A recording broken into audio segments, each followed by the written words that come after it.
Hi dears, എല്ലാവർക്കും സുഖാനിച്ചിരിക്കുന്നു. 2025 അവസാനിക്കാൻ പോവാണ് അല്ലേ. 2026 സ്റ്റാർട്ട് ചെയ്യാൻ പോവാണ്. നമ്മൾ എല്ലാ വർഷവും നമ്മുടെ ഗോൾസ് അല്ലെങ്കിൽ നമ്മുടെ പ്ലാൻസൊക്കെ എടുത്ത് നോക്കുമ്പോൾ നമുക്ക് മനസ്സിലാകുന്ന ഒരു കാര്യമുണ്ട്. ഞാൻ പ്ലാൻ ചെയ്തതിൽ എവിടെയോ ഒരു പാളിച്ച് പറ്റിയിട്ടുണ്ട്, എവിടെയോ ഒരു തെറ്റ് പറ്റിയിട്ടുണ്ട്, ഒരു ക്ലാരിറ്റി ഇല്ല. അതുകൊണ്ടാണ് എൻ്റെ ഗോൾസ് എനിക്ക് അച്ചീവ് ചെയ്യാൻ പറ്റാത്തത്. അല്ലെങ്കിൽ ഞാൻ ആക്ഷൻ എടുക്കുമ്പോഴൊക്കെ അത് തെറ്റിപ്പോകുന്നത് കറക്റ്റായിട്ടുള്ള പ്ലാൻ ഇല്ലാത്തതുകൊണ്ടാണ്, അല്ലെങ്കിൽ അതിലൊരു ക്ലാരിറ്റി ഇല്ലാത്തതുകൊണ്ടാണ് നമുക്ക് ആ മാസം അല്ലെങ്കിൽ ആ വർഷം എൻഡ് ചെയ്യുന്ന സമയത്തായിരിക്കും നമുക്ക് മനസ്സിലാവുക അല്ലേ. എന്നിട്ട് എന്തെങ്കിലും കാര്യമുണ്ടോ? ഇല്ല, ആ വർഷം അവസാനിച്ചു. ഓക്കെ, 2026 നമുക്ക് ഭംഗിയായിട്ട് നല്ല രീതിയിൽ നല്ല ക്ലാരിറ്റിയോട് കൂടിയിട്ട് പ്ലാൻ ചെയ്യണ്ടേ. പ്ലാൻ ചെയ്താൽ മാത്രം പോരാ, ആക്ഷൻ എടുക്കുകയും വേണം അല്ലേ. ആക്ഷൻ എടുക്കാൻ പാകത്തിന് നമുക്കൊരു നല്ലൊരു ക്ലാരിറ്റിയോടുകൂടി നമുക്ക് പ്ലാൻ ചെയ്യണം അല്ലേ. എന്ത്, എങ്ങനെ, എവിടെ എന്നുള്ളത് നമുക്ക് പ്ലാൻ ചെയ്യണം. എന്നാൽ മാത്രമേ നമുക്ക് നല്ല രീതിയിൽ ഒരു കൺഫ്യൂഷനും ഇല്ലാതെ നമുക്ക് ആക്ഷൻ എടുക്കാൻ പറ്റുള്ളൂ അല്ലേ.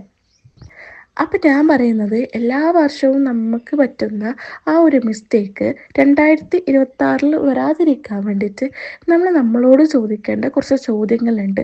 ആ ചോദ്യങ്ങൾക്കുള്ള ആൻസർ നിങ്ങൾ കണ്ടെത്തി കഴിഞ്ഞാൽ നിങ്ങൾക്ക് എന്ത് ചെയ്യാൻ പറ്റും? 2026 നല്ല രീതിയിൽ നിങ്ങൾക്ക് പ്ലാൻ ചെയ്യാൻ പറ്റും. അതുപോലെ എന്താണ് ആ ചോദ്യങ്ങൾ, എന്താണ് ആ ക്വസ്റ്റ്യൻസ് എന്നുള്ളത് ഞാൻ പറയാം. ഓരോന്നും നിങ്ങൾ പറ്റുമെങ്കിൽ എഴുതിയെടുക്കുക, അതിൻ്റെ ആൻസർ നിങ്ങൾ കണ്ടെത്തുക. തിരക്ക് പിടിച്ച് എഴുതുന്നതിനേക്കാൾ നല്ലത് കാമായിട്ടുള്ളൊരു സ്ഥലത്തിരുന്ന് സമാധാനത്തോട് കൂടിയിട്ട് എഴുതുന്നതായിരിക്കും കുറച്ചും കൂടി ബെറ്റർ. അപ്പോൾ നമുക്ക് എന്തൊക്കെ ചോദ്യങ്ങൾ നമ്മളോട് തന്നെ ചോദിക്കണം, അല്ലെങ്കിൽ അതിൻ്റെ ആൻസേഴ്സ് കണ്ടെത്തണം, ഒരു ക്ലാരിറ്റി കണ്ടെത്തണം എന്നൊന്നും നമുക്ക് നോക്കാം അല്ലേ.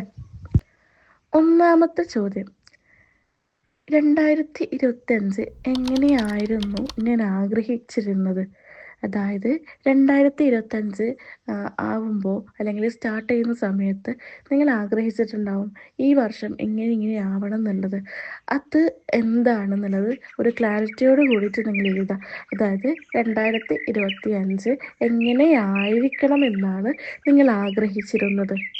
അതേത്? അടുത്ത ക്വസ്റ്റ്യൻ, 2025 ആഗ്രഹിച്ചതുപോലെ നമുക്ക് ചെയ്യാൻ പറ്റിയിട്ടുണ്ടോ, അല്ലെങ്കിൽ നടന്നിട്ടുണ്ടോ? നിങ്ങൾ ആഗ്രഹിച്ചതുപോലെ തന്നെയാണോ 2025 പോയത്? ഇല്ല എന്നുണ്ടെങ്കിൽ എന്തുകൊണ്ട്? 2025 എന്തൊക്കെ ഗോൾസ് ഞാൻ അച്ചീവ് ചെയ്തിട്ടുണ്ട്? 2025 ഞാൻ എന്തൊക്കെ ഗോൾസ് അച്ചീവ് ചെയ്തിട്ടുണ്ട്? അടുത്തതായിട്ട് 2025 എന്തൊക്കെ ഗോൾസ് ഞാൻ അച്ചീവ് ചെയ്യാതെ പോയിട്ടുണ്ട്? അടുത്തത്, 2025 ഞാൻ കൊണ്ടുവന്ന എൻ്റെ നല്ല ശീലം ഏതാണ്? അടുത്തത്, 2025 ഞാൻ കൊണ്ടുവന്ന അല്ലെങ്കിൽ എൻ്റെ ജീവിതത്തിലേക്ക് വന്ന ബാഡ് ഹാബിറ്റ് എന്താണ്? 2025 ഞാൻ പഠിച്ച പാഠം എന്താണ്? 2025 ഞാൻ പഠിച്ച ഏറ്റവും വലിയ പാഠം എന്താണ്? 2025 ഏറ്റവും കൂടുതൽ മനോഹരമായിട്ട് തോന്നിയ നിമിഷം ഏതാണ്? 2025 ഗ്രാറ്റിറ്റ്യൂഡ് എന്തൊക്കെയാണ്? അടുത്തതായിട്ട്, എൻ്റെ ഗോൾസിന് വേണ്ടിയിട്ട് വർക്ക് ചെയ്യാൻ എനിക്ക് തടസ്സമായിട്ട് നിന്ന കാര്യങ്ങൾ എന്തൊക്കെയാണ്? 2025 മാനസികാവസ്ഥ എന്താണ്? അതായത് 2025 ഏതൊക്കെ മാനസികാവസ്ഥയിലൂടെയാണ് ഞാൻ പോയിട്ടുള്ളത്? സങ്കടത്തിലൂടെയാണോ, ഹാപ്പി ആയിട്ടാണോ, ഇനി അതല്ല ഇതിൻ്റെയൊക്കെ നടക്കൽ നോർമലായിട്ടാണോ, അല്ലെങ്കിൽ നല്ല പ്രയാസത്തിലാണോ, നല്ല ബുദ്ധിമുട്ടിലാണോ? അതാണ് നിങ്ങൾ എഴുതേണ്ടത്.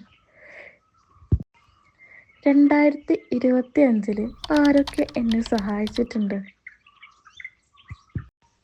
2025 പാളിപ്പോയ ആ ഒരു പ്ലാൻ എന്താണ്?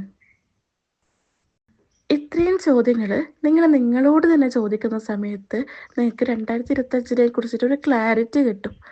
ക്ലാരിറ്റി കിട്ടാൻ മാത്രമല്ല, 2025 നിങ്ങൾക്ക് പറ്റിയ മിസ്റ്റേക്കുകൾ, തെറ്റുകൾ നിങ്ങൾ 2026 ആവർത്തിക്കാതിരിക്കാൻ നിങ്ങൾ മാക്സിമം നോക്കും.